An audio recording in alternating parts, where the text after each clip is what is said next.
Hello everyone, welcome to coding for dev. तो आज की वीडियो में हम बात करेंगे होस्टिंग के बारे में कि जो वेरिएबल फंक्शन में जो होस्टिंग होती है वो कैसे होती है। तो होस्टिंग क्या होती है, तो जावास्क्रिप्ट में बाय डिफॉल्ट जो भी बिहेवियर है वो जो हमारी जितने भी डिक्लेरेशन करते हैं हम वो टॉप चले जाते हैं हमारे स्कोप के ऊपर। जो हमारा जो स्कोप रहता है उसके सबसे टॉप में चले जाते हैं before code execution. Code execute होने से पहले ही जितने भी हमारे डिक्लेरेशन रहते हैं वो हमारे टॉप पे चले जाते हैं। तो ये कैसे जो हमारे वेरिएबल और फंक्शन में अप्लाई करता है हमारी होस्टिंग। तो इसका की प्रिंसिपल क्या है कि जो जावास्क्रिप्ट है उसमें क्या ओनली होस्ट डिक्लेरेशन होते, इनिशियलाइजेशन नहीं होते। ओके, तो अगर मैं आपको बताऊं तो हमारे पे एक फंक्शन है। तो फंक्शन हमने क्या करा, फंक्शन हम इसमें क्या हमेशा अगर नॉर्मल लैंग्वेज में इसमें क्या होता है हम फंक्शन क्रिएट करते हैं, उसके बाद हम उसको रन करते हैं। ओके, फंक्शन को कॉल करते हैं। लेकिन जावास्क्रिप्ट में ऐसा है हम फंक्शन को डिक्लेयर करने से पहले उसको कॉल कर सकते हैं। ओके, तो ये किसकी मदद से होता है, ये होता है होस्टिंग की मदद से। ओके, अब बात करते हैं जो फंक्शन डिक्लेरेशन होता है वो फुल्ली होस्टेड होता है, बोथ नेम्स और उसकी कंडीशन हम उसको कॉल कर सकते हैं बिफोर द डिक्लेयर्ड। अब बात करते हैं फंक्शन एक्सप्रेशन की, जो कि होस्टेड नहीं होता लेकिन सेम वे में होता है। कैसे कि अगर हमने इसका एक्सप्रेशन लिखा है फंक्शन का तो वो उसमें होस्टिंग अप्लाई नहीं होगी, ओनली जो उसमें अनडिफाइंड शो करेगा। तो ये इसमें डिफरेंट रेट शो करेगा क्योंकि होस्टिंग केवल हमारे फंक्शन में होगी, नो तो फंक्शन एक्सप्रेशन में। बात करते हैं वेरिएबल होस्टिंग की। वेरिएबल होस्टिंग क्या होती है, जो हमारा वेरिएबल होता है, मान लो उसमें हमने कन्फर्म लॉग करा तो हम वेरिएबल को हमने डिक्लेयर बाद में करेंगे, उससे पहले ही वो कन्फर्म लॉग हो सकता है। कैसे कि जो डिक्लेरेशन है वो भी होस्टेड हो जाएगा। जैसे हम डिक्लेयर करेंगे उसको तो ऑटोमेटिकली उसको असाइन कर देगा टॉप पे।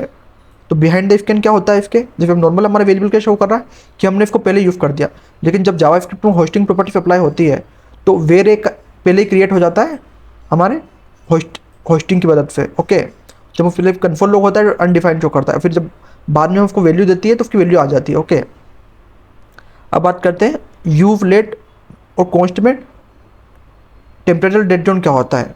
तो इन दोनों में क्या होस्टिंग नहीं होती, तो इनमें जब भी हम एक्सेस करने की कोशिश करते हैं तो ये दोनों क्या होते हैं, ये दोनों एरर शो करते हैं, रेफरेंस एरर शो करते हैं।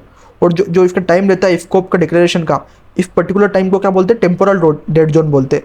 जब हमने वेरिएबल डिफाइन कर दी उसकी वैल्यू डिफाइन नहीं करी, वो जो पर्टिकुलर टाइम रहेगा वो क्या रहेगा, टेम्पोरल डेड जोन रहेगा। अब बात करते हैं होस्टिंग के जो ऑर्डर्स रहते हैं अलग अलग, फिर जो फंक्शन डिक्लेयर करते हैं वो होस्टेड हो जाता है before variable declare. Okay, but अगर हम वेरिएबल को सेम नेम पे डिक्लेयर करें फंक्शन तो वो ओवरराइट हो जाएगा फंक्शन। ओके, तो एरर शो करने लगेगा। जैसे हमने दो फंक्शन बनाए और हम सेम फंक्शन को हम ओवरराइट कर रहे हैं तो वो क्या एरर शो करेगा। ओके, तो जो फंक्शन फू है वो हमारा फर्स्ट होस्टेड होगा, और जब वेर फू हमारा होस्टेड होगा वेरिएबल में तो वो क्या शो करेगा, अनडिफाइंड शो करेगा।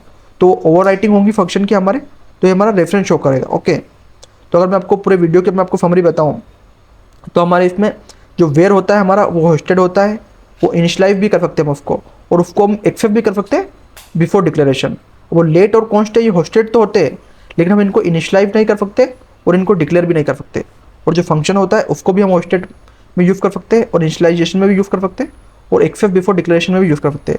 और जो फंक्शनल एक्सप्रेशन होती है उसको आप केवल वेरिएबल को डिफाइन कर सकते हैं। ओके, बाकी उनका इनिशियलाइजेशन उनका भी नहीं होता, और एक्सेस करने पे इसमें भी आपको टाइप एरर आएगा। ओके, तो इस वीडियो में मैंने आपको कंप्लीट बताया होस्टिंग कैसे काम करती है, वेयर कॉस्ट में कैसे काम करती है, फंक्शन में कैसे काम करती है, फंक्शन एक्सप्रेशन में कैसे काम करती है। तो अगर आपको इससे रिलेटेड कुछ भी डाउट है तो आप कमेंट कर सकते हो, और इसी तरह की और वीडियो देखने के लिए कोडिंग फॉर डेव को सब्सक्राइब करो।